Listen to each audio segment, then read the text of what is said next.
So welcome back to Karthik bio academy YouTube channel. Okay, ఈ వీడియోలో మనం కంటిన్యూషన్ వీడియో అయితే చూద్దాము. ఓకే, 64 నుంచి మీకు చెప్పాల్సి ఉంది. ఓకే, దీంట్లో 64లో ఒక నిమిషం.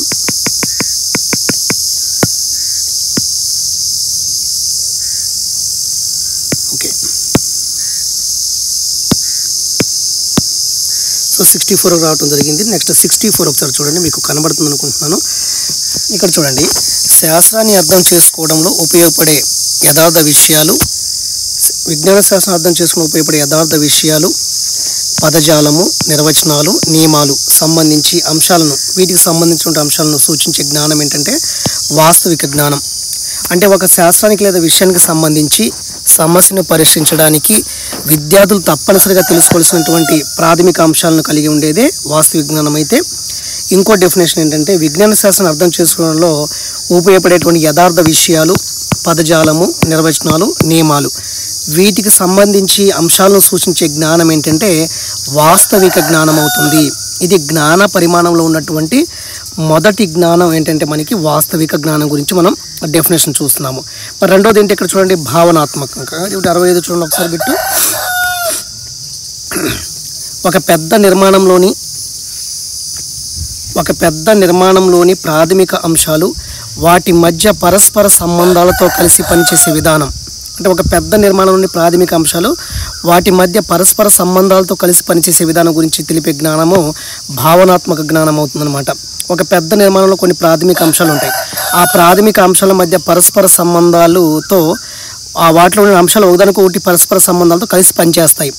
దాని గురించి వివరించేటువంటి జ్ఞానాన్ని ఏమంటాము, భావనాత్మక జ్ఞానం అని చెప్పడం జరుగుతుంది.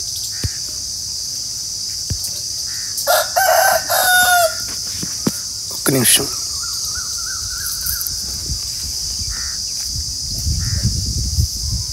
నెక్స్ట్ వచ్చేసి మనకి ఎన్నో బిట్, 66 బిట్ చూడండి ఒకసారి. 66 ఒక నిర్దిష్ట శాస్త్రానికి సంబంధించిన వర్గీకరణలు. అంటే ఒక నిర్దిష్ట శాస్త్రానికి సంబంధించిన వర్గీకరణలు, సూత్రాలు, సాధారణీకరణాలు, సిద్ధాంతాలు, నమూనాలు, వీటి యొక్క పరిజ్ఞానానికి సంబంధించినటువంటి జ్ఞానం ఏంటంటే భావనాత్మక జ్ఞానం. ఒక నిర్దిష్ట శాస్త్రానికి సంబంధించినటువంటి వర్గీకరణలు, సూత్రాలు, సాధారణీకరణాలు, సిద్ధాంతాలు, నమూనాలు, వీటికి సంబంధించినటువంటి పరిజ్ఞానానికి సంబంధించినటువంటి జ్ఞానం ఏంటంటే మనకి భావనాత్మక జ్ఞానం అనేది అవుతుంది. నెక్స్ట్ 67 బిట్ చూడండి. ఇక్కడ ఒక 66 ఒకసారి చూడండి.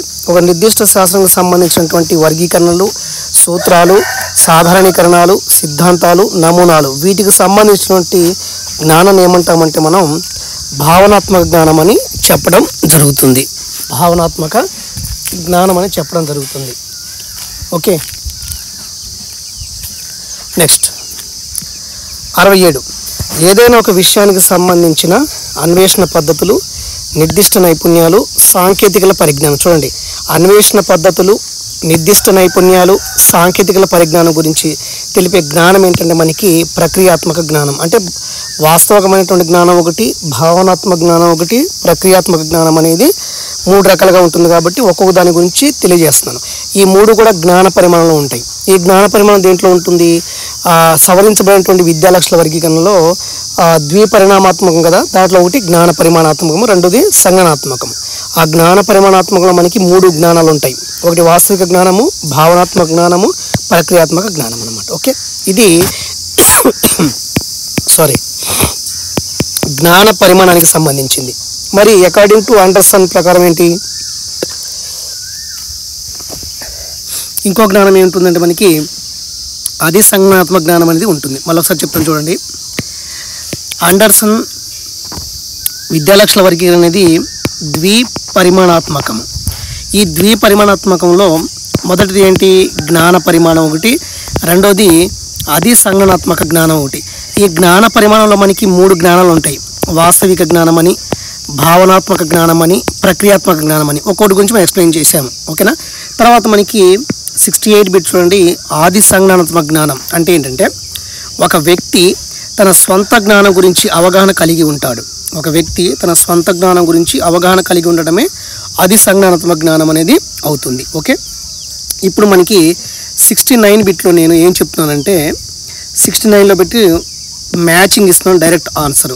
సో డైరెక్ట్ ఆన్సర్ అంటే ఏంటి, ఇక్కడ చూడండి, ఇది సవరించబడినటువంటి విద్యా లక్షణాల వర్గీకరణలో ముందు మనకి ఒకటి సవరించబడినటువంటి బ్లూమ్స్ విద్యా లక్షణాల్లో జ్ఞానం ఉంటుంది. అదే మనకి సవరించబడినటువంటి విద్యా లక్షణాల్లో జ్ఞాపకం ఉంచుకోవటం అవుతుంది. అదే బ్లూమ్స్ విద్యా లక్షణాల్లో అవగాహన ఉంటుంది. అదే సవరించబడినటువంటి జ్ఞానంలో అవగాహన చేసుకోవటం అవుతుంది అనమాట. కాబట్టి ఇది సవరించబడిన ఆండర్సన్ అండ్ క్రాత్వాల్ వర్గీకరణ. నేను మొత్తం రాయట్లేదు. సో సవరించబడినటువంటి ఆండర్సన్ అండ్ క్రాత్వాల్ వర్గీకరణ. దీంట్లో ఫస్ట్ వన్ జ్ఞాపకం ఉంచుకోవటం. ఓకే, సో జ్ఞాపకం ఉంచుకోవటం అంటే డైరెక్ట్ ఆన్సర్ ఇస్తాం చూడండి. మెదడులో నిక్షిప్తమైన దీర్ఘకాలిక జ్ఞాపక శక్తి నుండి సంబంధిత జ్ఞానాన్ని పొందటమే జ్ఞాపకం ఉంచుకోవటము. అవగాహన చేసుకోవటం, బోధన విషయాన్ని అర్థవంతం చేసుకోవటమే అవగాహన చేసుకోవడం అవుతుంది. అన్వయించడము, వివిధ సందర్భాల్లో ప్రక్రియను సమాచారాన్ని ఉపయోగించడము. ఓకే, తర్వాత మనకి స్పష్టీకరణ అంటే ఏంటి, ఇప్పుడు గమ్యాలు చూసాము, మనం ఉద్దేశాలు చూసాము, లక్ష్యాలు చూసాము. తర్వాత మనకి అసలు స్పష్టీకరణ అంటే ఏంటి, సో స్పష్టీకరణ లక్షణాల్లో కాని లక్షణం ఏంటి అడుగుతున్నాడు. కాబట్టి ఇప్పుడు స్పష్టీకరణ లక్షణాల్లో కాని లక్షణం కాదు ఇది. యాక్చువల్గా ఇది ఇవన్నీ కూడా స్పష్టీకరణ లక్షణాలే. సో ఒకసారి ఇది కూడా మనకి ఈ బిట్ ఆపండి, మళ్ళీ ఒకసారి 71 చెప్తాను. తర్వాత 71 స్పష్టీకరణ లక్షణాలు ఇవి. సో స్పష్టీకరణలు ఎలా ఉంటాయి, స్పెసిఫికేషన్స్. సో స్పెసిఫికేషన్స్ ఎలా ఉంటాయి అంటే అర్థవంతంగా, నిర్దిష్టంగా, మాపనం చేయగలిగే ఉంటాయి. గమ్యం ఉంటుంది మనకి, గమ్యం తర్వాత ఉద్దేశం అని చెప్పాము, ఉద్దేశం తర్వాత లక్ష్యం అని చెప్పుకున్నాము, లక్ష్యం తర్వాత మనకి స్పష్టీకరణాలు అని చెప్పుకున్నాము. అసలు స్పష్టీకరణాలు అంటే ఏంటి, ఎలా ఉంటాయి అంటే అర్థవంతంగా ఉంటాయి, నిర్దిష్టంగా ఉంటాయి, మాపనం చేయగలిగేవి ఉంటేవి స్పష్టీకరణాలు. మరి ఈ స్పష్టీకరణాలని మూల్యాంకనం చేయగలిగేవి ఉంటాయి. ఖచ్చితంగా మనం మూల్యాంకనం అవి చేయొచ్చు. ఇవి విద్యార్థిలో పరిశీలించవచ్చు, మన విద్యార్థిలో పరిశీలించదగినవిగా ఉంటాయి. ప్రతి స్పష్టీకరణలో ఒక క్రియాత్మక పదం అనేది ఉంటుంది. ఇది స్పష్టీకరణల యొక్క లక్షణాలు. ఒకటి, అర్థవంతంగా, నిర్దిష్టంగా, మాపనం చేయగలిగే ఉంటాయి, మూల్యాంకనం చేయగలిగే ఉంటాయి, విద్యార్థులు పరిశీలించదగినట్టు ఉంటాయి. ప్రతి స్పష్టీకరణలో ఒక క్రియాత్మక పదం అనేది ఉంటుంది. తర్వాత నెక్స్ట్ వన్ 72 పుష్పంలో ఆవశ్యక భాగాలు ఎన్ని వలయాల్లో అమరి ఉంటాయి. ఈ స్పష్టీకరణ లక్షణానికి సంబంధించింది ఏంటి అంటే పుష్పంలో ఉన్నటువంటి ఆవశ్యక భాగాలు ఎన్ని వలయాల్లో అమరి ఉంటాయి. మరి ఇది ఏ లక్షణానికి సంబంధించిందంటే మనకి జ్ఞానం అనేటువంటి లక్ష్యానికి సంబంధించింది. ఇది 72 బిట్.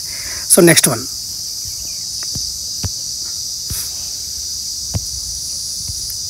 So 73 bit. ఇక్కడ కొన్ని ఇస్తున్నటువంటి కొన్ని ముఖ్యమైనటువంటి స్పష్టీకరణాలు, అదేవిధంగా లక్ష్యాలు అనేవి ఇక్కడ ఇవ్వటం జరుగుతుంది. నెంబర్ 1, విద్యార్థి గ్లూకోజ్ అనే C6H12O6 అనేటువంటి ఫార్ములాని గ్లూకోజ్ అని, ఈ సంకేతాన్ని పురుష జీవి అని అనువాదిస్తాడు. మరి ఏ లక్ష్యం అంటే అవగాహన, అనువదించడము. సో అవగాహన అనేటువంటి లక్ష్యం అవుతుంది, స్పష్టీకరణ ఏమవుతుంది, అనువదించడం అనేది స్పష్టీకరణ అవుతుంది. 2, విద్యార్థి జనాభా పెరుగుదల గ్రాఫ్ చూసి వివిధ సంవత్సరాల్లో పెరుగుదల రేటు ఏ విధంగా ఉన్నదో వ్యాఖ్యానిస్తాడు. మరి ఇదేంటి, ఏ లక్ష్యం ఇది, అవగాహన. స్పష్టీకరణ ఏంటి, వ్యాఖ్యానించడం అనేది స్పష్టీకరణ. ఇలాగా ఒక లక్ష్యానికి గల స్పష్టీకరణాలను గుర్తుపెట్టుకోండి. ఒక లక్ష్యానికి ఉండేటువంటి స్పష్టీకరణాలను